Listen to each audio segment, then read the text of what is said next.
Assalamualaikum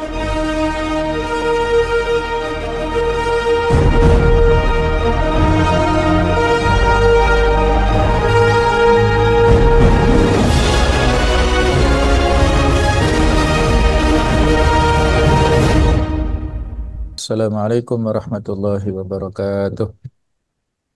Waalaikumsalam warahmatullahi wabarakatuh. Alhamdulillahi wa kafa, wassalatu wassalamu ala nabiyil mustafa, wa man sara ala nahji faqad iktafa ba'du.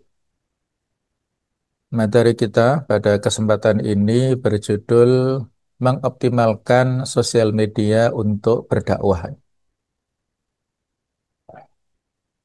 Ini diambil ya kesimpulan atau salah satu faedah dari hadis Nabawi, hadis yang sahih yang diceritakan oleh Abu Dawud dan oleh para imam muhadits yang lain, bahwasanya Rasulullah SAW bersabda, "Jahidul musyrikin bi amwalikum wa anfusikum wa alsinatikum." Berjuanglah, berjihadlah kalian melawan kaum musyrikin, baik itu dengan harta-harta kalian dan jiwa-jiwa kalian maupun dengan lesan-lesan kalian. Di hadis ini ada perintah kita untuk melakukan jihad ya. Al-jihadu matin ila yaumil qiyamah. Jihad ini tidak pernah berhenti. Jihad akan selalu berlangsung sampai hari kiamat. Dan jihad ini adalah badlul wus'i ya, seperti dengan mujahadah. Kita mengoptimalkan potensi, mencurahkan segenap kemampuan dalam diri kita, di antaranya adalah melawan orang-orang musyrikin. Kalau mujahadah itu adalah mujahadatul a'da, berjuang menghadapi musuh-musuh kita, manusia.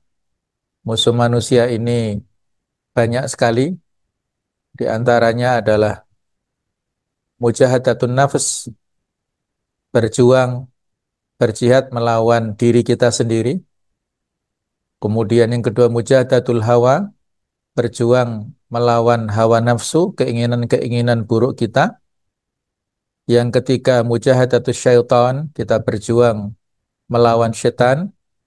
Yang keempat mujahadatut dunya, berjuang untuk menundukkan dunia supaya kita tidak menjadi hamba dunia. Yang kelima adalah ini, mujahadatul kufar wal musyrikin. Kita berjihad melawan orang-orang kafir dan orang-orang musyrik. Yang keenam adalah mujahadatul usad, berjuang untuk melawan orang-orang fasik, ahlul maksiyah. Nah, di sini dalam berjihad melawan orang-orang musyrik, baik pada zaman dahulu ataupun saat ini dan sampai kapanpun, selama masih ada dunia ini, maka selama itu pula masih ada praktek-praktek kesyirikan yang dilakukan oleh orang-orang musyrikin. Kalau dulu, ya kesyirikannya secara vulgar dalam bentuk penyembahan kepada berhala, atau yang disebut dengan kaum paganisme, menyembah patung, baik terbuat dari batu, kayu, dan lain-lain. Nah, kalau sekarang orang-orang musyrikin ya bentuknya lebih luas lagi.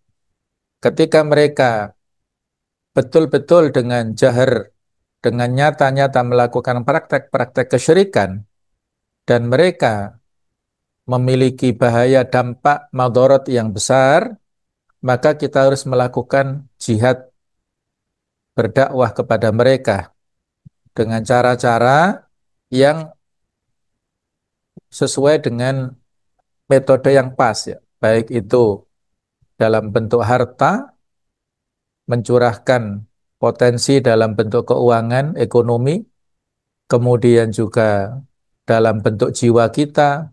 Jihad bil anfus itu bukan semata-mata mengorbankan nyawa, tetapi juga dengan tenaga, pikiran, kemampuan diri kita, kemudian alsinah. Alsinah ini dengan nasihat, dengan syiar-syiar kebaikan, dengan kalau konteks kita adalah di dunia media sosial ini. Nah, apa hubungan antara i'lam dan dakwah ini? Informasi dan dakwah. Hubungan antara informasi dan dakwah ini adalah sebagai sebuah bidang ilmu dan seni, dan dakwah Islamiyah sebagai amar ma'ruf nahi mungkar, nasihat dan penyampaian ajaran Islam. Yang namanya wasailud dakwah ini mutajaddidah, senantiasa aktual dan berkembang.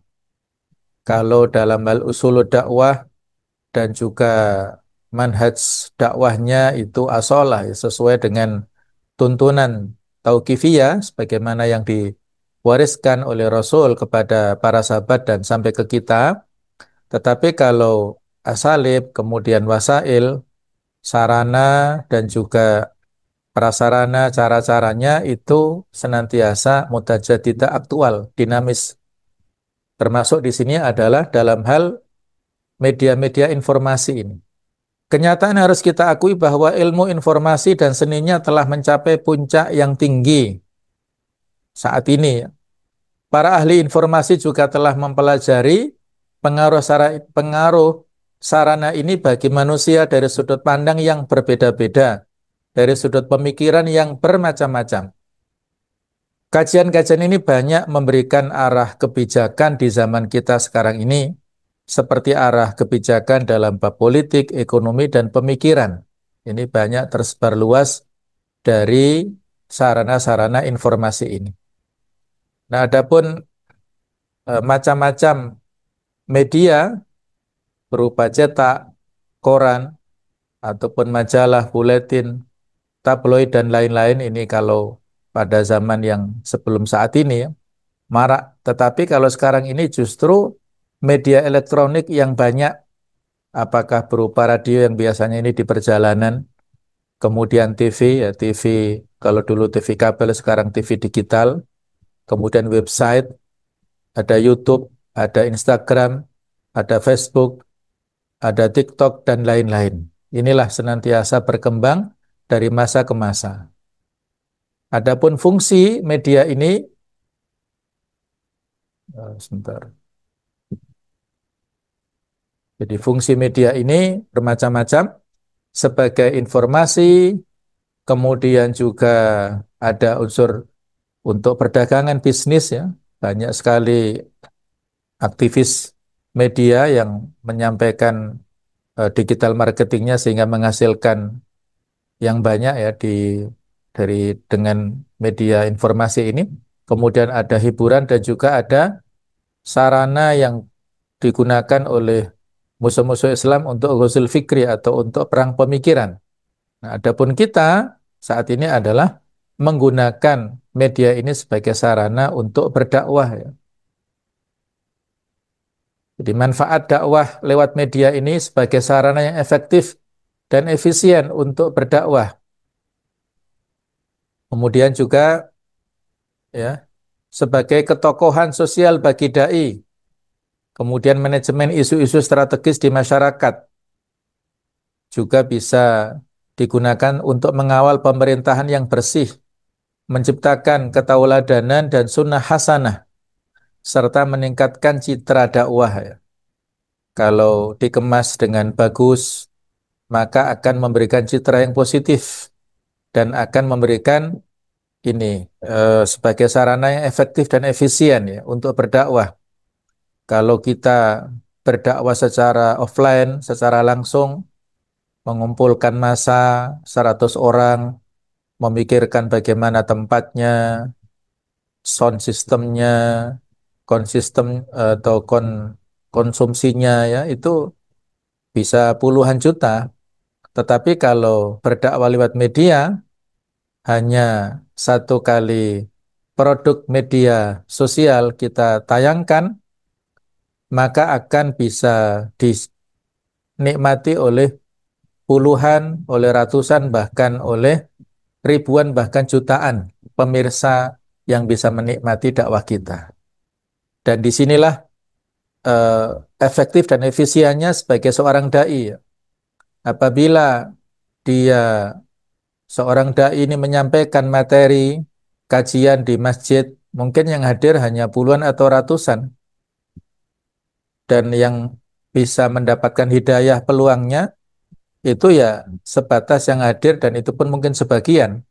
Tetapi kalau materi yang disampaikan ini disiarkan secara live misalnya, atau mungkin direkam, kemudian di-upload di media sosial lewat platform-platform yang sudah banyak tersedia tadi, maka orang-orang yang akan menikmati materi tersebut akan mencapai pada jutaan.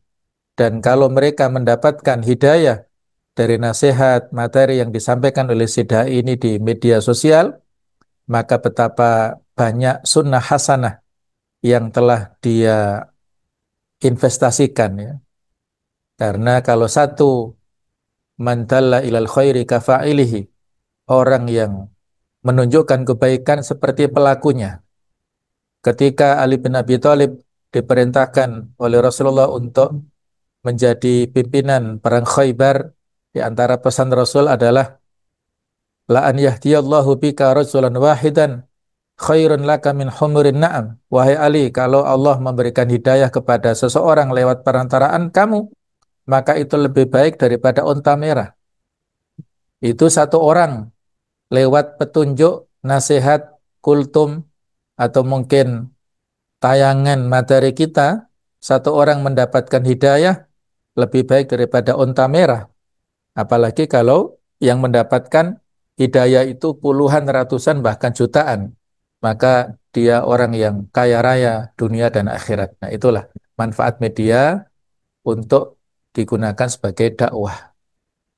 Nah, evaluasinya saat ini di mana para ustadz dan dai sekarang ini? Pertanyaan yang bisa kita jadikan sebagai renungan dan muhasabah ya. Peran serta kontribusi dan bagaimana andil para ustadz dan dai sekarang ini yang memang memiliki kapasitas keustatan ya, atau mungkin kafa'ah syar'iyah. Karena saat jutaan konten yang tidak bersanad viral dan dijadikan standar hidup oleh generasi muda dari sekian banyak channel, baik itu YouTube, IG, ataupun TikTok dan lain-lain, ataupun Facebook ya, ternyata yang meramaikan dan provider-providernya, para pemilihnya itu tidak memiliki sanad keilmuan yang jelas. Mereka hanya memotong-motong video yang itu justru semakin yang diminati ya. Ada potongan video Ustadz 1 jam dipotong 1 menit saja, yang itu isinya A, kemudian Ustadz kondang ceramah 1 jam dipotong 1 menit, yang intinya isinya kontra dengan Ustadz yang tadi, kemudian dijadikan sebagai satu durasi video yang berurutan seolah-olah dua Ustadz ini saling berbantah-bantahan, justru itu yang viral. Nah, ini kan kalau dalam bahasa saya kan seperti namimah, mengadu domba ya. Berat hisabnya nanti di akhirat. Dua ustadz ini tidak pernah berseberangan dalam hal pemikiran, tidak pernah bertemu juga secara fisik mungkin. Tapi dengan tayangan video ini seolah-olah ustadz ini bermusuhan, ini kan bahaya sekali ya. Namimah berat, termasuk dosa besar ya. Tapi justru itu yang dinikmati oleh masyarakat. Produk-produk yang tidak bisa dipertanggungjawabkan seperti itu justru yang menjadi viral, dan pemirsanya kan akhirnya berdampak kepada keburukan yang ditayangkan itu. Maka disinilah kita harus bertanya pada diri kita sendiri, di mana para pewaris risalah Nabi? Di mana para asatidzah? Mereka yang punya kompetensi dalam hal ilmu yang bersanad, yang lulusan pesantren, yang lulusan S1, S2, atau sampai S3, dengan latar belakang kafa'ah syar'iyah, dengan buku-buku literatur yang bisa dipertanggungjawabkan dalam segala macam disiplin keilmuan. Kenapa mereka tidak tampil menjadi rujukan di masyarakat lewat media? Dan kenapa justru kebalikannya? Yang menjadi rujukan adalah channel-channel yang tidak bisa dipertanggungjawabkan dalam hal validasi sanadnya itu. Nah, inilah pertanyaan yang ditujukan kepada kita semuanya. Kita semuanya punya tanggung jawab. Ada sebuah riset bahwasanya 49% Gen Z Indonesia ini mencari ilmu agama dari media sosial sebagai sumber utama. Jadi generasi pasca milenial ya Gen Z ini. Sampai 49 hampir 50% ini mencari ilmu agama bukan dari buku-buku literatur ya karena mungkin malas ke perpustakaan atau malas membeli buku ya dan itu perlu biaya ya, perlu perlu nominal ya. Maka sumber-sumber yang sekarang banyak dari media sosial itulah yang menjadi rujukannya. Apakah dia untuk tugas kuliah atau mungkin tugas PAI di SMA atau mungkin di madrasah aliyah. Nah, itulah justru dicari dari media sosial ini sebagai sumber utama.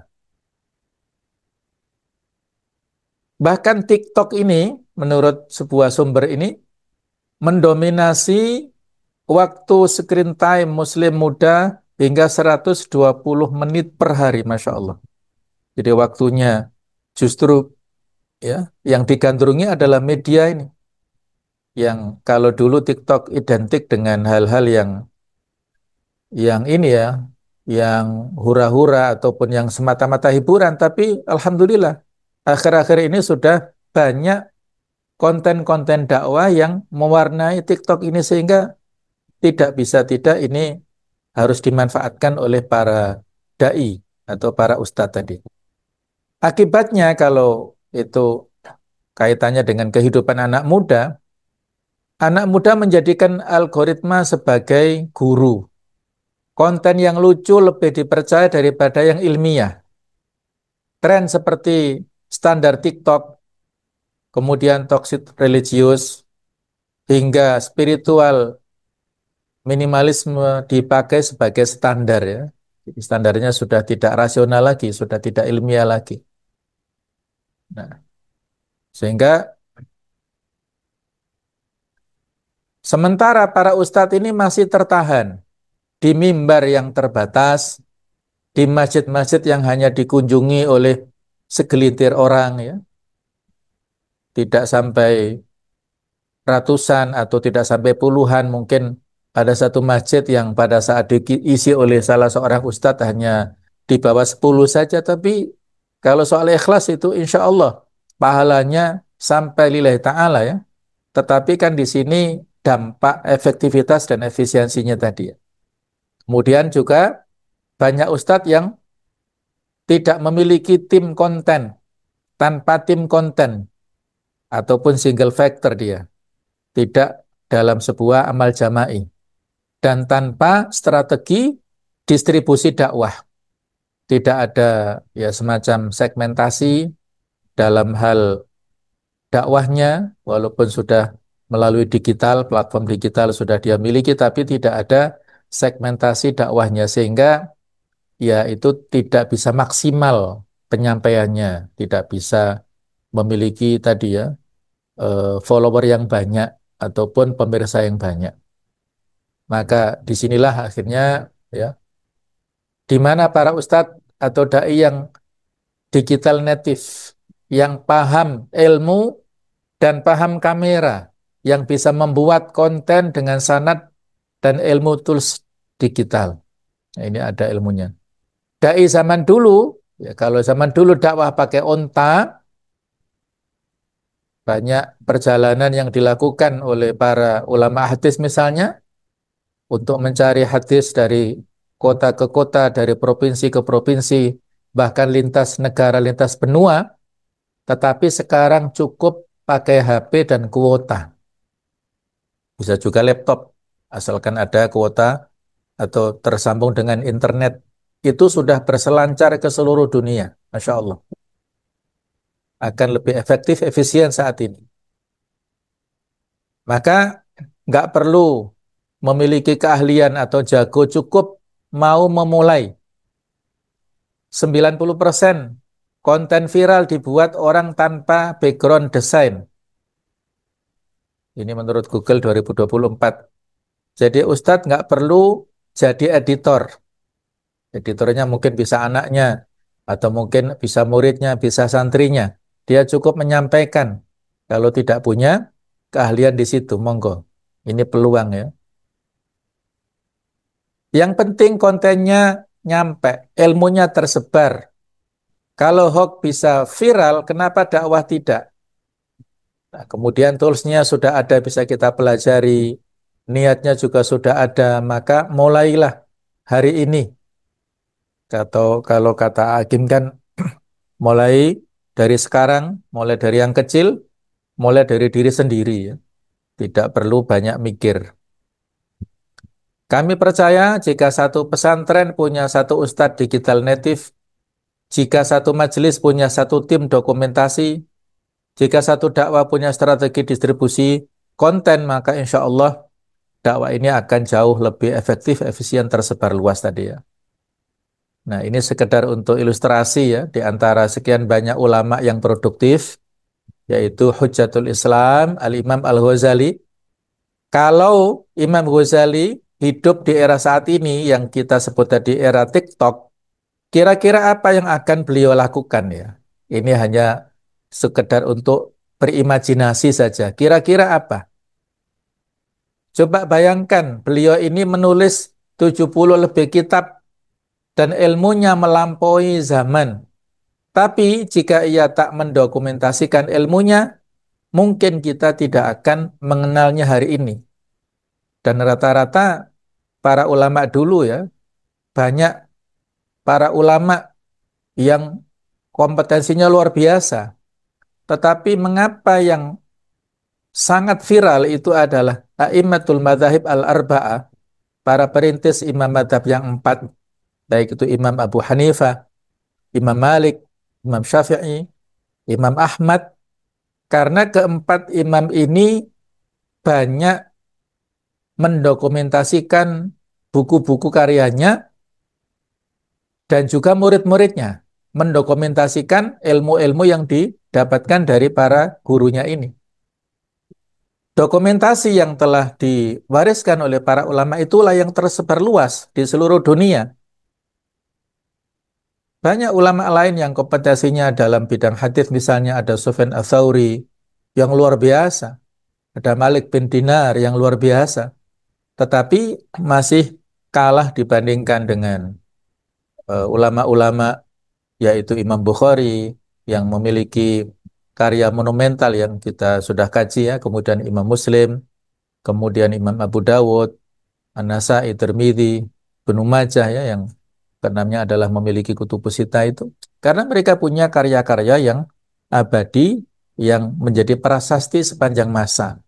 Adapun ulama-ulama yang kurang populer, kurang dikenal itu kurang dalam bab karya-karya ilmiahnya ya. Jadi disinilah, kalau pada zaman dahulu mereka menuliskan kitab, tetapi kalau pada saat media sosial era digital saat ini, yang diwariskan adalah ya jejak-jejak digital itu ya. Zaman sudah berubah ya. Kalau dulu menulis risalah, sekarang ditambah menulis caption, kemudian bikin reels di Instagram misalnya, upload video ya. Mediumnya berubah, tapi misinya tetap menyampaikan kebenaran. Balighu anni walau ayat, sampaikan dariku walaupun satu ayat, satu pesan saja, satu hadis saja.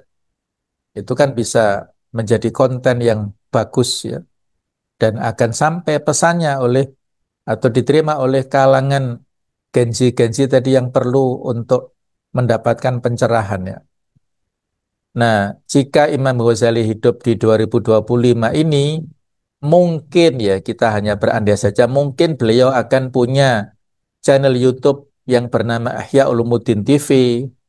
Mungkin beliau punya serial konten 30 hari menyucikan hati. Kemudian mungkin juga punya tim konten untuk menyebarkan ilmunya ke jutaan umat atau follower karena beliau paham tentang pentingnya jejak ilmu. Beliau seorang yang multi talenta dalam bab keilmuan, maka kalau pada zaman dulu beliau menuliskan risalah, kitab-kitab yang 70 lebih tadi karyanya. Nah, mungkin sekarang beliau punya platform-platform digital yang sekarang ini ada ya. Ini ya sekedar untuk refleksi dan muhasabah ya kepada kita semuanya. Lisan adalah penerjemah hati, kata Imam Ghazali ya. Jika Imam Ghazali hidup di era digital, bisa jadi ia tak hanya menulis Ihya Ulumuddin, tapi juga akan menguasai personal branding dan media sosial agar ilmunya menjangkau hati umat lintas zaman dan platform. Hari ini, pesan baik harus bisa bersaing di antara konten viral yang kosong makna, dan itu butuh strategi, nilai, dan tampilan yang benar supaya efektif dan efisien. Khotibun nasa ala qadri uqulihim. Khotibun nasa ala bilughatihim. Khotibun nasa bilughatihim. Sampaikanlah dakwah ini kepada masyarakat sesuai dengan kadar akal mereka dan sesuai dengan bahasa mereka. Ya, bahasa anak muda tadi dengan platform yang memang mereka akrab dengannya saat ini.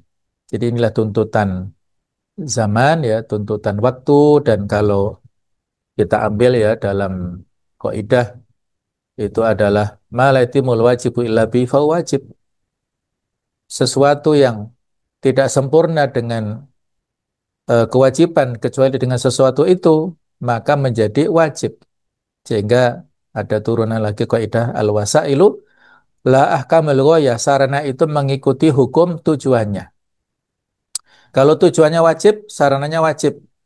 Kita tidak bisa sholat kecuali dengan membeli baju, maka membeli baju hukumnya wajib. Tapi kalau membeli baju tujuannya untuk bermaksiat, ya membelinya haram. Nah, tadi al-ghayatu, tujuan kita adalah berdakwah, itu hukumnya wajib. Dan tidak sempurna dakwah saat ini, kecuali dengan sarananya. Apa sarananya? Adalah media sosial. Maka bermedia sosial hukumnya wajib sesuai dengan kemampuan kita. Kalau kita punya kemampuan, silakan punya platform digital. Kalau nggak punya kemampuan, ya paling ya mungkin share-share itu ya. Tapi harus dipastikan kebaikannya. Mungkin juga minimal dengan status WA ya. Karena satu kali kita memasang status WA, paling tidak ada 100 orang yang membaca. Kalau itu hikmah-hikmah kebaikan, dan orang membaca status WA itu kemudian tergerak hatinya menjadi memilih jalan hijrah kepada kebaikan, Masya Allah. Maka kebaikan-kebaikannya akan tertular pahalanya kepada kita yang memposting WA itu walaupun mungkin tidak ada kesengajaan ya. Artinya ya itu asal saja, mungkin itu adalah sekedar hobi. Tetapi kalau hobi ini betul-betul diniatkan untuk kesolihan, menjadi sunnah hasanah, yang menjadi investasi kita ya, man sanna fil Islam sunnah hasanah falau ajruha wa ajru man amila ba'daha. Orang yang membuat contoh kebaikan dalam Islam maka akan mendapatkan pahala kebaikannya dan akan mendapat limpahan pahala dari orang-orang yang meniru kebaikan yang telah dicontohkannya. Inilah eh, refleksi dan juga muhasabah untuk kita semuanya. Mudah-mudahan bisa memberi semangat kepada kita. Kalau kita dakwah secara offline, memerlukan waktu, tenaga, kesehatan, dan sebagainya, mungkin juga dana. Tetapi kalau kita berdakwah dalam bentuk digital ini, insya Allah akan lebih efisien dan efektif untuk semuanya ya.